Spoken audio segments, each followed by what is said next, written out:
Welcome friends, আমি সৌরভ। তো আমি এখন কথা বলবো সৌভিক কুণ্ডু পরিচালিত, জিৎ, রুক্মিণী অভিনীত তাদের নতুন আপকামিং যে মুভি বুমেরাং। তো বুমেরাং এই মুভিটার সেকেন্ড সং আদিত্যা, এই গানটা কিন্তু চলে আসছে। তো এই দ্বিতীয় গানটা নিয়ে কথা বলবো। এই গানটার টাইটেল, এই গানটি কিন্তু গেয়েছে সোনু নিগম এবং মিউজিক করছেন নীলায়ন চ্যাটার্জি। তিনি কিন্তু এই গানটার লিরিক্স করছেন।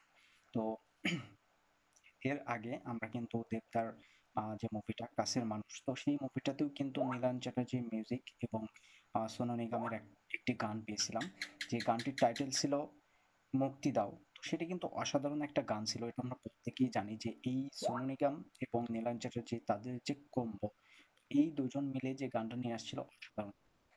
এখানেও মানে এটা কিন্তু আদিতিয়া, এটা কিন্তু একটা স্যাড সং।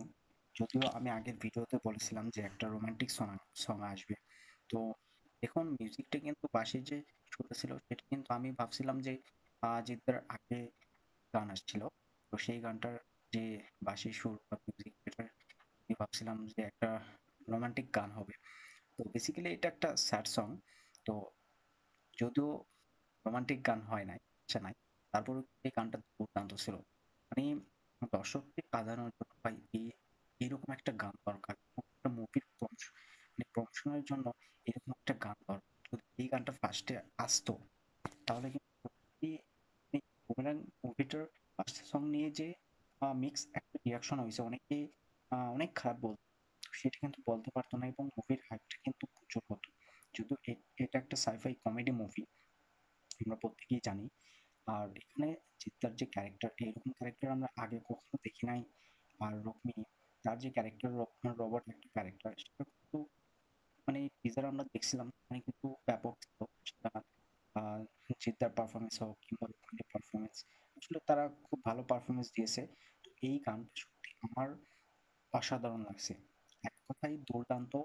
এই গানটা আমার মনে লাগছে ভাই। সত্যি বলতেছি, নীলায়নের যা মিউজিক, তার লিরিক্স, মানে তিনি এত সুন্দরভাবে গানটিকে লিখছেন এবং সোনু নিগম তিনি কত সুন্দরভাবে গানটি গায়, এটা আমরা প্রত্যেকেই জানি।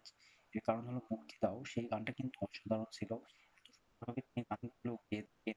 তো এই গানটাও কিন্তু যেহেতু মানে মুক্তি দাও গানটার মতোই একটা স্যাড সং, এবং মুভিটার যে গল্পের উপর ভিত্তি করে কিন্তু গানটা কোথাও গিয়ে হয়। তো এই গানটাও অসাধারণ ছিল, এতটাই সুন্দর। এবং আম চিত্রার যারা ডাই হার্ড ফ্যান, তো তাদেরকে এই গান কাঁদাবে কোনো সন্দেহ নাই। আর আমরা জানি না যে এটার গল্প কি হতে যাচ্ছে কিংবা গানটা কোথায় সেট করা হবে। আর যদি এই গানটা মুভি দেখতে দেখতে হঠাৎ করে চলে আসে কিংবা ব্যাকগ্রাউন্ডে এই গানটা রাখা হয়, তাহলে সত্যি বলতেছি প্রত্যেকটা দর্শক ইমোশনাল হয়ে হয়ে যাবে, এতে কোনো সন্দেহ নাই।